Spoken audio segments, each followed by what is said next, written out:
okanye wenzela ukuze ubonwe, okanye wenzela ukuze kuthini na.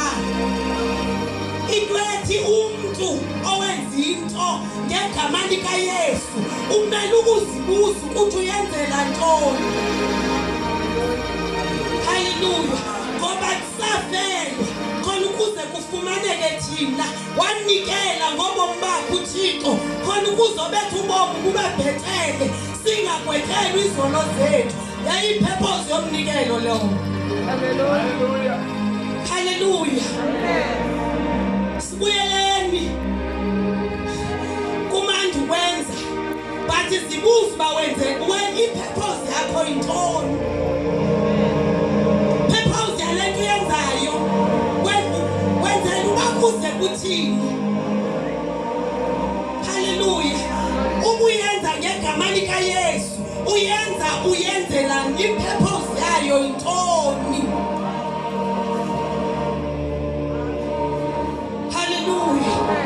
Hayi khandi ngonywe abanye babiziwe, hayi khandi bizwe ubizwe lizulu.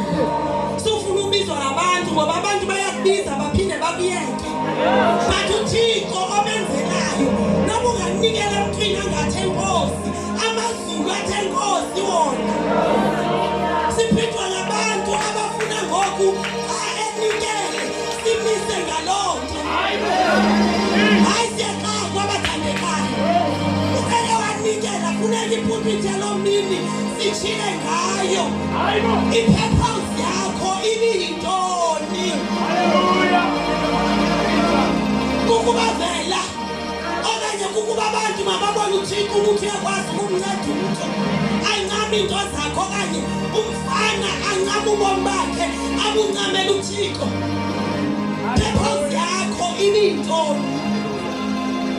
Haleluya. Masibuyeleni kwipurpose yomnikelo. Umnikelo une-purpose nendlela yokwenziwa. Ide ithi eyenziwa sesandla mayingaziwa sesandla. Ezi zandla zizoyithuza ziyazibonana zenza into enye but isikunika idiscipline. Uthi xa unike umuntu xa usenza into mayingabi into leyo yaziwayo. Haleluya. Haleluya. Amkhona ukuze ufumane umvuzo. Ngoba uba wenzanje uzakwenza udinwe